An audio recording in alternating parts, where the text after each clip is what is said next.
ومحبة وأمن وطنها واستقرار بلدها. يعني نموذج للوطنية، بنت الوطنية المصرية، سلسال قادم من تاريخ عميق للمشاركات حتى قبل ما ترتفع نسب التعليم والمناصب وكل هذا، وتكون هناك كيانات راعية للمرأة رسمية وأهلية ومدنية بتكوينها بانتمائها بحبها. التكوين الخاص للمرأة المصرية جواه جواه بعمق مكونات الشخصية المصرية في الانتماء بأمانة لهذه الأرض، في احترام التراب الوطني والخروج للدفاع عنه بكل الأشكال الممكنة. وأنا بتصور أن المرأة دائما تتصور أن كل خروج لها هو حماية لهذا الوطن قبل ما بتدور على حماية نفسها أو أولادها.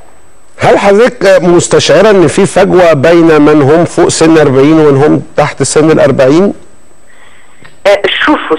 شوف بدون شك أن الاضطراب اللي عشناه والظروف ما خلتناش نعرف نقف وندير حوار. يعني بدون شك أن ليس كل الأشياء كما نتمنى، وبدون شك أن ما نتمناه كان أفضل، وبدون شك أن ما حدث كان معجزة بكل المقاييس. أن هذا الشعب يخرج مرتين عشان يسقط نظامين ورئيسين لم يستطيع أن يعرف قدر هذا الوطن أو حس المصريين بالخطر، بأن يعني عشرات السنين النظام الأسبق والنظام السابق سنة لم يحتملها، تغيير الهوية، تغيير المكونات، التفريط في التراب الوطني، كل هذا شيء مش بسيط. هذا إنجاز لشعب دفع فيه أشياء كثيرة جدا من الطاقة، من المكابدة، من الصبر ليصنع هذا التغيير. هو ما بيقولش غير لشعب دفع فيه أشياء كثيرة جدا من الطاقة، من المكابدة، من الصبر ليصنع هذا التغيير. هو ما بيقولش غير فبيتغير، ما حدش يقدر ينكر طاقة هذا الشعب.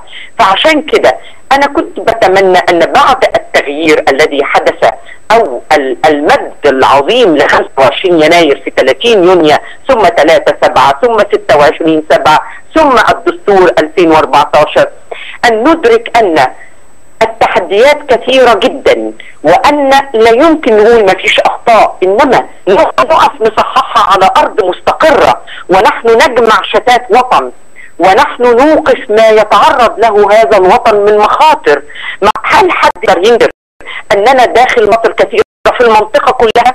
أنك مخطط كبير، أن هناك آلام داخل مصر وميراث آلام اقتصادية وتدمير إنساني وتدمير ثقافي و كل هذا، ولكن على أرضية واحدة تجمعنا. أننا من قبل كنا نسقط نظامين، إنما الآن ننتمي لثورة أو لاستكمال ثورة، فعلينا أن نتقبل الأخطاء في ضوء هذا وفوق أرض سوية نقف لنصححها، لأن الخلاف وارد وضروري. يعني مش ممكن نقول لا يمكن أن نختلف وأن ما هناك ما فيش أخطاء، لا فيه، طيب نصححها. إنما هل أي شيء ممكن يعني نضعه في كفة واحدة مع مخاطر يتعرض لها وطن أو مخططات تكتمل أو خطر جسيم يريد أن يحول هذا الوطن ليلحق بأشقاء أعزاء في سوريا وفي ليبيا يعني نحن نشاهد دائرة النار التي تحيط بنا